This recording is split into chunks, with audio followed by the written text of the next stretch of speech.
Friends, welcome to our channel INB jobs info. Friends, ఏపీలో వైద్య ఆరోగ్య శాఖ నుండి ఇప్పటి వరకు కూడా వచ్చినటువంటి ప్రతి జిల్లాలో వచ్చినటువంటి అన్ని నోటిఫికేషన్ యొక్క వీడియోస్ వివరాలన్నీ కూడా మీకు డిస్క్రిప్షన్లో ప్రొవైడ్ చేశాను. మీకు మీ జిల్లాతో పాటుగా ఇతర జిల్లాలకు సంబంధించినటువంటి వీడియోస్ యొక్క నోటిఫికేషన్ యొక్క డీటెయిల్స్ కావాలంటే ఆ వీడియోస్ ద్వారా మీరైతే తెలుసుకోవచ్చు. ఎన్ని పోస్టులు ఉన్నాయి, ఏ పోస్టులు ఉన్నాయి, ఎన్ని నోటిఫికేషన్ రిలీజ్ చేశారు, ఫీజు ఎంత, లాస్ట్ డేట్ ఎంత, ఇలాంటి అన్ని వివరాలు కూడా ఆ వీడియోస్ ద్వారా మీరైతే పొందండి. కింద డిస్క్రిప్షన్లో అయితే లింక్స్ అయితే ప్రొవైడ్ చేయడం జరిగింది. ఇప్పుడు మరో జిల్లా నుండి నోటిఫికేషన్ అయితే రావడం జరిగింది. ఈ నోటిఫికేషన్లో కూడా ఉద్యోగాలన్నీ అవుట్సోర్సింగ్ విధానంలోనే భర్తీ చేస్తున్నారు. కాబట్టి సెలెక్ట్ అయ్యే ప్రతి ఒక్క అభ్యర్థికి కూడా ఏపీ సిఓఎస్ నుండే శాలరీస్ అయితే ఇవ్వడం జరుగుతుంది. ఇతర సౌకర్యాలు కూడా కల్పించడం జరుగుతుంది. ఇందులో MNO, FNO, data entry operator ఉద్యోగాలతో పాటుగా ఇతర ఉద్యోగాలు కూడా ఉన్నాయి. వీటికి క్వాలిఫికేషన్ అనేది 10th క్లాసు డిగ్రీతో కూడా అప్లై చేసుకోవచ్చు. అయితే ఈ నోటిఫికేషన్లో ఎక్కడెక్కడ ఖాళీలు ఉన్నాయి అని కూడా చెప్పడం జరిగింది. ఆ జిల్లాలో ఎక్కడెక్కడ ఖాళీలు ఉన్నాయి అనేది కూడా చెప్పడం జరిగింది. రిజర్వేషన్ల వారీగా ఏ ఏ ఖాళీలు ఉన్నాయి అని కూడా ఇవ్వడం జరిగింది. సో మీ రిజర్వేషన్లో పోస్టులున్న అప్లై చేసుకోండి. అదేవిధంగా ఓసీ కేటగిరీలో ఉన్నా సరే అప్లై చేసుకోవచ్చు. ఓసీ అంటే అందరూ కూడా అప్లై చేసుకోవచ్చు, ఓపెన్ కేటగిరీ అనమాట. అయితే పూర్తి వివరాల్లోకి వెళ్ళిపోయే ముందు వీడియోని లైక్ చేసి సపోర్ట్ని అయితే తెలియజేయండి. వీడియోని అట్లీస్ట్ 1 వాట్సాప్ గ్రూప్లో షేర్ చేసి సపోర్ట్ అయితే చేయండి. ఫ్రెండ్స్, ఇప్పుడు వచ్చినటువంటి నోటిఫికేషన్ మనకి శ్రీ పొట్టి శ్రీరాములు నెల్లూరు జిల్లా నుంచి నోటిఫికేషన్ అయితే రిలీజ్ చేశారు. ఇందులో ప్రస్తుతం రిలీజ్ చేసినటువంటి ఉద్యోగాల భర్తీలో రేడియోగ్రాఫర్ ఉద్యోగాలు ఉన్నాయి. అదేవిధంగా చూసుకున్నట్లయితే మనకి నర్సింగ్ ఆర్డర్లీస్ ఉద్యోగాలు ఉన్నాయి. దీంతో పాటుగా డేటా ఎంట్రీ ఆపరేటర్ ఉద్యోగాలు ఉన్నాయి. అదేవిధంగా బయోస్టాటిస్టిషియన్ ఉద్యోగాలు అయితే ఉన్నాయి. వీటన్నింటికి సంబంధించి మనకి ఒక్కొక్క ఉద్యోగానికి సంబంధించి ఒక్కొక్క పీడిఎఫ్ రూపంలో మనకి డీటెయిల్స్ అయితే ప్రొవైడ్ చేశారు. అయితే వీటన్నింటి యొక్క డీటెయిల్స్ని మీకు కొంచెం షార్ట్గా, కొంచెం సింపుల్గా అయితే చెప్పడానికి అయితే ట్రై చేస్తాను. ఎందుకంటే 4 పీడిఎఫ్లు ఉన్నాయి. ప్రతి దానిలో కూడా కామన్ పాయింట్స్ అయితే మనకి కనిపిస్తాయి. అయితే స్టార్టింగ్ డేట్ చూడండి, జూలై 22 నుంచి జూలై 28వ తేదీ మధ్య ఎవరైనా సరే అప్లై చేసుకోవాలంటే అప్లై చేసుకోవచ్చు. వీడియోని స్కిప్ చేయకుండా చూడండి. ఎందుకు ఇలా చెప్తున్నానంటే ఇక్కడ మనకు మెన్షన్ చేసినటువంటి ఒక్కో ఉద్యోగానికి ఫీజు అనేది ఒక్కోలా ఉంది. కాబట్టి మీరు వీడియోని స్కిప్ చేయకుండా చూడాల్సి ఉంటుంది. ఎవరైనా సరే అప్లై చేసుకోవచ్చు. లోకల్, నాన్ లోకల్లో 20% పోస్టులు అయితే ఉంటాయి. అదేవిధంగా లోకల్లో 80% పోస్టులు అయితే ఉంటాయి. ఈ విషయాన్ని మనకి నోటిఫికేషన్లోనే చెప్పారు. కాబట్టి ఇంట్రెస్ట్ ఉన్న ప్రతి ఒక్క అభ్యర్థి కూడా ఎండ్ వరకు చూడండి. ఫ్రెండ్స్, ఈ నోటిఫికేషన్ నెల్లూరు జిల్లాకు సంబంధించినటువంటి నోటిఫికేషన్ ఆంధ్రప్రదేశ్ వైద్య విధాన పరిషత్ నుండి అయితే రావడం జరిగింది. చూడొచ్చు, మనకి ఇది జూలై 20వ తేదీన రిలీజ్ చేసినట్లుగా ఇక్కడ మెన్షన్ అయితే చేయడం జరిగింది. ఏ పోస్టులు ఉన్నాయి అనే వివరాలు ఆల్రెడీ చెప్పాను. మొత్తంగా 40 పోస్టులకు సంబంధించినటువంటి నోటిఫికేషన్ ఇది. ఇందులో ఏ పోస్టులు ఉన్నాయి, ఎక్కడెక్కడ ఉన్నాయి అని కూడా మనకి క్లియర్గా చెప్పడం జరిగింది. చూడండి, DCHS నెల్లూరు, అదేవిధంగా ఆత్మకూరు, కావలి, గూడూరు, ఇలా అవి CHCలో ఉన్నాయా, AHలో ఉన్నాయా, DHలో ఉన్నాయా అది కూడా మనకి మెన్షన్ చేశారు. మొత్తంగా 40 ఉద్యోగాలు అయితే భర్తీ చేస్తున్నారు. అదేవిధంగా చూసుకున్నట్లయితే దీనికి సంబంధించినటువంటి అప్లికేషన్ అనేది ఎక్కడ సబ్మిట్ చేయాలంటే మీరు district coordinator of hospital services, okay, అంటే DCHS అనమాట. ఏపీవీవీపీ నుంచి వచ్చినటువంటి నోటిఫికేషన్ కనుక ASPSR Nellore district, care of old Jubilee hospital, 1st floor, near vegetable market, నెల్లూరులో అయితే సబ్మిట్ చేయాల్సి ఉంటుంది. దీనికి సంబంధించి DD కూడా తీయాలని చెప్పారు. స్టార్టింగ్ డేట్ అనేది జూలై 22, ఎండింగ్ డేట్ అనేది 28. అదేవిధంగా ఎప్పుడు ప్రొవిజనల్ లిస్ట్ పెడతారు, మెరిట్ లిస్ట్ ఎప్పుడు పెడతారు అనే డేట్స్ అయితే మనకి అనౌన్స్ చేస్తామని చెప్పడం జరిగింది. ఎవరికైనా సరే ఏమైనా డౌట్స్ ఉన్నట్లయితే మీరు కాల్ చేయడానికి ఒక నెంబర్ కూడా ఇచ్చారు. 0861-231-2606 అనే నెంబర్కి అయితే మీరు కాల్ చేసి మీకు ఏమైనా డౌట్స్ ఉంటే తెలుసుకోవచ్చు. అదేవిధంగా మెయిల్ చేయడానికి కూడా ఛాన్స్ అయితే ఇచ్చారు. dchs.nlr.recruitments@gmail.com అనే దానికైతే మీ డౌట్స్ని అయితే రైట్ చేయొచ్చు. ఇప్పుడు ఇది రేడియోగ్రాఫర్ ఉద్యోగాలకు సంబంధించినటువంటి అప్లికేషన్. ఒక్కొక్క ఉద్యోగానికి కూడా ఒక్కో రకంగా అప్లికేషన్ అయితే ఉంది. అంటే కామన్ పాయింట్స్ అయితే ఉంటాయి. అయితే ఇక్కడ చూడండి, రేడియోగ్రాఫర్ అనేసి అక్కడే వాళ్ళే మెన్షన్ చేశారు అప్లికేషన్లో. కాబట్టి రేడియోగ్రాఫర్ ఉద్యోగాలకి అప్లై చేయాలంటే రేడియోగ్రాఫర్ అనే పేరు ఉన్నది మాత్రమే మీరైతే యూజ్ చేయాలి. ఎంఎన్ఓ ఎఫ్ఎన్ఓకి అయితే దానికి సంబంధించినటువంటి నేమ్ ఉంటుంది. డేటా ఎంట్రీ ఆపరేటర్కి అయితే డేటా ఎంట్రీ ఆపరేటర్ అనేసి application for the post of అనే కాలంలో అయితే మనకు కనిపిస్తుంది. సో ఇది మీరు అబ్జర్వ్ చేయండి, లేకపోతే మీ యొక్క అప్లికేషన్ అనేది రిజెక్ట్ చేసేస్తారు. ఇంకా చూసుకున్నట్లయితే మనకి దీనికి సంబంధించినటువంటి ఎడ్యుకేషనల్ క్వాలిఫికేషన్స్ అయితే చూద్దాం. దానికంటే ముందుగా మనకి ఇక్కడ చెక్ లిస్ట్ అయితే ఇచ్చారు, ఏ సర్టిఫికెట్స్ ఉండాలి అని. ఇది నేను లాస్ట్లో అయితే చెప్తాను, అందరికీ కూడా కామన్గా ఉంటుంది కనుక. అయితే ఇంకా చూడొచ్చు, మనకి దీనికి రూల్ ఆఫ్ రిజర్వేషన్కి అనుగుణంగా ఈ ఉద్యోగాల భర్తీ అనేది చేస్తామని చెప్పారు. ఇందులో ఒక పోస్ట్ ఉందని మనకి ఇక్కడ చెప్పడం జరిగింది. అవుట్ సోర్సింగ్ విధానంలో భర్తీ చేస్తున్నారు. ఆత్మకూరు ఎస్పీఎస్ఆర్ నెల్లూరు డిస్ట్రిక్ట్లో అయితే ఈ పోస్ట్ అయితే ఉంది. ఎవరైతే సెలెక్ట్ అవుతారో అక్కడికే వాళ్ళకి ఉద్యోగం అయితే వస్తుంది. ఏజ్ వివరాలు అనేవి కామన్గానే ఉంటాయి. ఓసీ క్యాండిడేట్కి అయితే 42 సంవత్సరాల వరకు, 18 నుంచి 42. ఎస్సీ ఎస్టీ బీసీ వాళ్ళకి అయితే 5 సంవత్సరాలు ఏజ్ రిలాక్సేషన్ ఇస్తారు, అంటే 47. ఎక్స్ సర్వీస్ మ్యాన్లకి అయితే 3 సంవత్సరాలు ఏజ్ రిలాక్సేషన్ ఇస్తారు. అదేవిధంగా డిజబుల్డ్ పర్సన్స్కి అయితే 10 సంవత్సరాల వరకు కూడా ఏజ్ రిలాక్సేషన్ ఇస్తారు. ఈ రేడియోగ్రాఫర్ ఉద్యోగాలకి అప్లై చేయాలంటే ఎవరైతే క్యాండిడేట్స్ ఉంటారో వాళ్ళు 500 రూపీస్ అనేది పే చేయాల్సి ఉంటుంది. అయితే అది ఓసీ మరియు బీసీ క్యాండిడేట్స్కి. ఎస్సీ ఎస్టీ పిహెచ్ మరియు ఎక్స్ సర్వీస్ మ్యాన్లు ఉంటే వాళ్ళైతే 300 రూపాయలు పే చేయాల్సి ఉంటుంది. ఏ పేరు మీద పే చేయాలంటే district coordinator of hospital services SPSR Nellore district payable in Nellore అనే పేరు మీద అయితే మీరు పే చేయాల్సి ఉంటుంది. క్వాలిఫికేషన్స్ చూసుకున్నట్లయితే మనకి ఇంటర్మీడియట్ సైన్స్ గ్రూప్ అనేది చేసి ఉండాలి.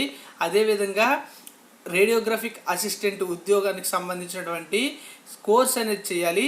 రేడియోగ్రాఫిక్ అసిస్టెంట్ లేదా diploma in medical imaging technology from recognised institutions అని కూడా అడగడం జరిగింది. అదేవిధంగా మనకి పర్మనెంట్ రిజిస్ట్రేషన్ అనేది పారామెడికల్ బోర్డులో అయితే చేసుకొని ఉండాలి. సెలక్షన్ ప్రాసెస్ అనేది మీకు 75% అనేది మీ యొక్క క్వాలిఫైయింగ్ ఎగ్జామినేషన్కి ఇవ్వడం జరుగుతుంది. 15% మార్క్స్ అనేది మీకు వెయిటేజ్ అనేది ఎక్స్పీరియన్స్కి ఇవ్వడం జరుగుతుంది. కాంట్రాక్ట్ లేదా అవుట్సోర్సింగ్ విధానంలో మీరు కానీ వర్క్ చేస్తుంటే క్వాలిఫైయింగ్ ఎగ్జామ్ అనేది కంప్లీట్ అయినప్పటి నుంచి ఇప్పటి వరకు ఎన్ని సంవత్సరాలు అయితే అన్ని సంవత్సరాలకి కూడా ప్రతి సంవత్సరానికి 10 మార్కులు, మ్యాక్సిమం 10 మార్కులు మాత్రమే ఇవ్వడం జరుగుతుందని ఇక్కడ క్లియర్గా మెన్షన్ చేయడం జరిగింది. రూల్ ఆఫ్ రిజర్వేషన్స్కి అనుగుణంగా ఈ ఉద్యోగాల భర్తీ అయితే జరుగుతుంది. 80% పోస్టులు అనేవి లోకల్ వాళ్ళకి, 20% పోస్టులు అనేవి నాన్ లోకల్ వారికి ఇస్తారు. రెమ్యునరేషన్ అనేది ఈ పోస్ట్కి 17,500 రూపాయలు. అప్లై చేసుకోవాలంటే అప్లికేషన్ డౌన్లోడ్ చేసుకొని ఇందాక నేను చెప్పినటువంటి అడ్రస్లో అయితే సబ్మిట్ చేయాల్సి ఉంటుంది. ఈ విధంగా మనకి ఈ రేడియోగ్రాఫర్ ఉద్యోగాలకు సంబంధించినటువంటి డీటెయిల్స్ ఉన్నాయి. నెక్స్ట్ ఫ్రెండ్స్, ఇప్పుడు బయోస్టాటిస్టిషియన్ ఉద్యోగానికి సంబంధించినటువంటి డీటెయిల్స్ చూస్తే ఇది కూడా ఒక పోస్టే ఉన్నట్లుగా మనకి అప్లికేషన్ ద్వారా నోటిఫికేషన్ ద్వారా తెలియజేయడం జరిగింది. ఇక్కడ కూడా చూసుకున్నట్లయితే మనకి ఎడ్యుకేషనల్కి సంబంధించినటువంటి డీటెయిల్స్ అన్నీ కూడా ఇచ్చారు. ఏజ్ అనేది మీ అందరికీ తెలిసిందే. ఫీజు అయితే దీనికి కూడా 500 రూపాయలే, 500 రూపీస్ అని మెన్షన్ చేశారు. SC ST PH ex service మ్యాన్లకి అయితే 300 రూపాయలు. ఏ పేరు మీద అంటే డిడి అనేది district coordinator of hospital services SPSR Nellore district payable in Nellore అనే పేరు మీద అయితే తీయాల్సి ఉంటుంది. దీనికి క్వాలిఫికేషన్ చూసుకున్నట్లయితే మనకి candidates must have completed graduation with statistics as one of the subject in BA maths or economics, BSc maths or BSc statistics అని అడగడం జరిగింది. ఓకే, ఇంకా చూసుకున్నట్లయితే మనకి ఇప్పుడే చెప్పాను కదా ఆల్రెడీ, రేడియోగ్రాఫర్ ఉద్యోగాలకి వెయిటేజ్ అనేది ఆ విధంగానే ఇస్తారు. దీనికి రెమ్యునరేషన్ దీనికి కూడా 17,500 రూపాయలే ఇవ్వడం జరుగుతుంది. ఒక పోస్టే దీనికి కూడా ఉంది. ఫ్రెండ్స్, ఇవి నర్సింగ్ ఆర్డర్లీ ఉద్యోగాలకు సంబంధించినటువంటి అప్లికేషన్. మీకు ఆల్రెడీ చెప్పాను కదా, అప్లికేషన్ అనేది ఒక్కో ఉద్యోగానికి కూడా కేవలం ఈ యొక్క చేంజ్ మాత్రమే కనిపిస్తుంది, మిగతావన్నీ కూడా సేమ్గా ఉంటాయి. అదేవిధంగా చూసుకున్నట్లయితే మనకి డీడీకి సంబంధించినటువంటి డీటెయిల్స్ కూడా అప్లికేషన్లో మెన్షన్ చేయాల్సి ఉంటుంది. గుర్తుపెట్టుకోండి, అప్లికేషన్ ఎలా ఫిల్ చేయాలనేది నేను చెప్పట్లేదు, ఎందుకంటే మీ అందరికీ కూడా ఇప్పటికే చాలా వీడియోస్ ద్వారా ఆల్రెడీ రిలీజ్ అయినటువంటి నోటిఫికేషన్ ద్వారా మీ అందరికీ కూడా తెలుసు కనుక ఇక్కడ చూడండి, మనకి ఈ ఎంఎన్ఓ ఉద్యోగాలు ఎన్ని ఉన్నాయంటే 20 ఉద్యోగాలు అయితే ఉన్నాయి. అందులో ఎక్కడెక్కడ ఉన్నాయి అనేది కూడా ఇక్కడ క్లియర్గా మెన్షన్ చేశారు. ఏ రిజర్వేషన్ కేటగిరీలో ఉన్నదని కూడా రూల్ ఆఫ్ రిజర్వేషన్ దగ్గర మనకి ఇక్కడ క్లియర్గా మెన్షన్ చేయడం జరిగింది. ఇదైతే మీరు చెక్ చేసుకోండి. మీ రిజర్వేషన్ కేటగిరీలో ఉన్నా అప్లై చేసుకోండి. అదేవిధంగా ఓపెన్ కేటగిరీలో కూడా 6 ఉన్నాయి కనుక ఎవరైనా సరే అప్లై చేసుకోవచ్చు. మీ రిజర్వేషన్ కేటగిరీలో లేకపోయినా సరే ఏజ్ వివరాలు అనేవి ఆల్రెడీ మీ అందరికీ తెలిసిందే. ఎఫ్ఎన్ఓ ఉద్యోగాలకి మాత్రం 200 రూపాయలు అయితే ఓసీబీసీ వాళ్ళైతే పే చేయాల్సి ఉంటుంది. ఎస్సీ ఎస్టీ పీహెచ్ మరియు ఎక్స్ సర్వీస్ మ్యాన్లు అయితే 100 రూపాయలు అయితే పే చేస్తే సరిపోతుంది. అందుకోసమే వీడియోని స్కిప్ చేయకుండా ఎండ్ వరకు చూడమన్నాను, ఎందుకంటే ఒక్కో ఉద్యోగానికి ఒక్కోలా మనకి ఇక్కడ ఫీజు అయితే మెన్షన్ చేశారు. క్వాలిఫికేషన్ అనేది ఎస్ఎస్సి అడగడం జరిగింది. దాంతోపాటుగా ఫస్ట్ ఎయిడ్ సర్టిఫికేట్ అయితే అడగడం జరిగింది. దీన్ని కూడా మీరైతే గుర్తుపెట్టుకోండి. వెయిటేజ్ అనేది మీకు ఆల్రెడీ తెలుసు, 75%, 15% చొప్పున ఇవ్వడం జరుగుతుంది. అదేవిధంగా 10 మార్క్స్ అనేది క్వాలిఫైయింగ్ ఎగ్జామినేషన్కి సంబంధించి ఇప్పటి వరకు ఎన్ని సంవత్సరాలు అయితే అన్ని సంవత్సరాలకైతే ఇస్తారు. ఇంకా చూసుకున్నట్లయితే రెమ్యునరేషన్ అనేది 12,000 రూపాయలుగా ఇస్తున్నట్లుగా మెన్షన్ చేయడం జరిగింది. అప్లై చేసుకోవాలంటే అప్లికేషన్ అనేది తీసి మనకి ఫీజు అనేది DCHS SPSR Nellore district payable in Nellore అనే పేరు మీద అయితే తీయాల్సి ఉంటుంది. ఇప్పుడు డేటా ఎంట్రీ ఆపరేటర్ ఉద్యోగాల కోసం అయితే చూద్దాం. ఫ్రెండ్స్, ఇది డేటా ఎంట్రీ ఆపరేటర్ ఉద్యోగాలకు సంబంధించినటువంటి అప్లికేషన్. ఇక్కడ డేటా ఎంట్రీ ఆపరేటర్స్ అని మనకి కనిపిస్తుంది. వీటన్నిటిని కూడా అవుట్సోర్సింగ్ విధానంలోనే భర్తీ చేస్తున్నారు. ఇంకా చూసుకున్నట్లయితే మనకి దీనికి సంబంధించినటువంటి క్వాలిఫికేషన్ అనే విషయానికి వచ్చినట్లయితే మనకి వేకెన్సీస్ అనేవి ఎన్ని ఉన్నాయి అనేది అయితే ముందుగా ఇవ్వడం జరిగింది. 18 వేకెన్సీలు ఎక్కడున్నాయి నెల్లూరు డిస్టిక్లో అనేది ఇక్కడ క్లియర్గా మెన్షన్ చేయడం జరిగింది. ఈ 18లో కూడా చూసుకోండి. అదేవిధంగా రూల్ ఆఫ్ రిజర్వేషన్కి అనుగుణంగా ఈ ఉద్యోగాలు ఎక్కడెక్కడ ఎవరెవరికి ఎన్నెన్ని ఉన్నాయని కూడా మెన్షన్ చేసేసారు. సో ఇది కూడా చూసుకొని అప్లై చేసుకోండి. ఇవి కూడా ఓసీలో 6 ఉన్నాయి కనుక అందరూ కూడా అప్లై చేసుకోవచ్చు. మిగతా రిజర్వేషన్ కేటగిరీలో కూడా ఎలాగో ఉన్నాయి, సో అది కూడా చూసుకోండి.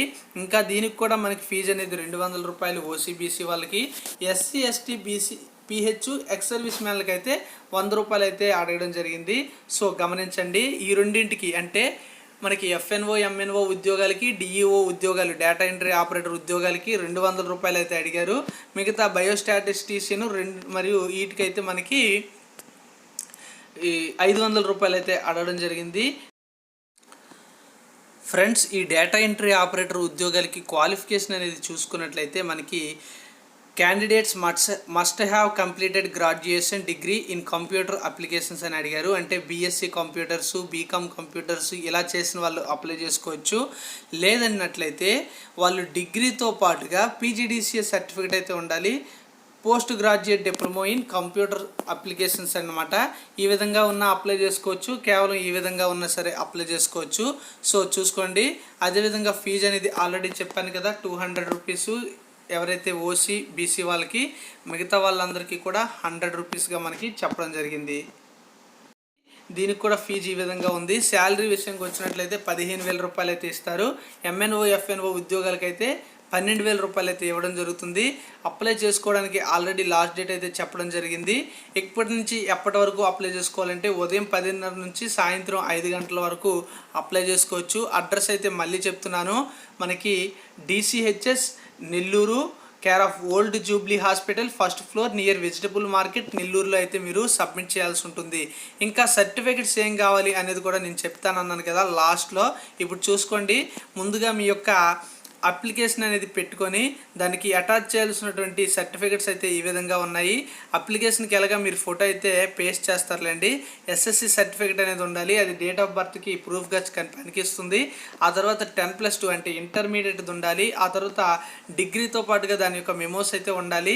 ఇది డేటా ఎంట్రీ ఆపరేటర్ ఉద్యోగం కనుక పీజీడీసీ సర్టిఫికేట్ ఉండాలి.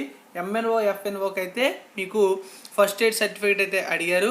అదేవిధంగా లేటెస్ట్ క్యాస్ట్ సర్టిఫికేట్ అయితే అడిగారు. రీసెంట్ 6 months అయితే అడుగుతున్నారు, చూసుకోండి. అంతేకాకుండా 4th నుంచి 10th వరకు కూడా స్టడీ సర్టిఫికేట్లు అయితే ఉండాలి.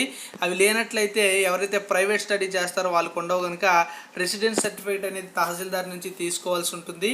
ఇంతేకాకుండా మీకు ఎక్స్పీరియన్స్ సర్టిఫికేట్ ఉంటే ఎక్స్పీరియన్స్ సర్టిఫికేట్ పెట్టండి. అదేవిధంగా సదరం సర్టిఫికేట్ ఉంటే సదరం సర్టిఫికేట్ పెట్టండి. ఎక్స్ సర్వీస్ మ్యాన్లు అయితే ఎక్స్ సర్వీస్ మ్యాన్ సర్టిఫికేట్ పెట్టండి.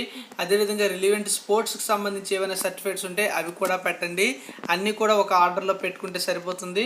ఈ డిక్లరేషన్ మీద తప్పనిసరిగా సిగ్నేచర్ అయితే చేయాల్సి ఉంటుంది. ఇది గుర్తుపెట్టుకోండి. ఇక్కడ ఒక మీ యొక్క నేము, సన్ ఆఫ్, డాటర్ ఆఫ్ వివరాలు అయితే ఇచ్చేయాలి. ఈ విధంగా అప్లికేషన్కి సంబంధించినటువంటి అన్ని డీటెయిల్స్ కూడా ఉన్నాయి. వీడియో కొంచెం లెంత్ అయితే అయ్యి ఉంటుంది, ఎందుకంటే మనకి 4 PDFల ద్వారా ఇవైతే వివరించాల్సి వచ్చింది కనుక ఒకే PDFలో ఇచ్చుంటే సింపుల్గా చెప్పేసేవాడిని. For more updates please do subscribe. వీడియోని లైక్ చేసి సపోర్ట్ చేయండి. Thank you for watching. జై హింద్.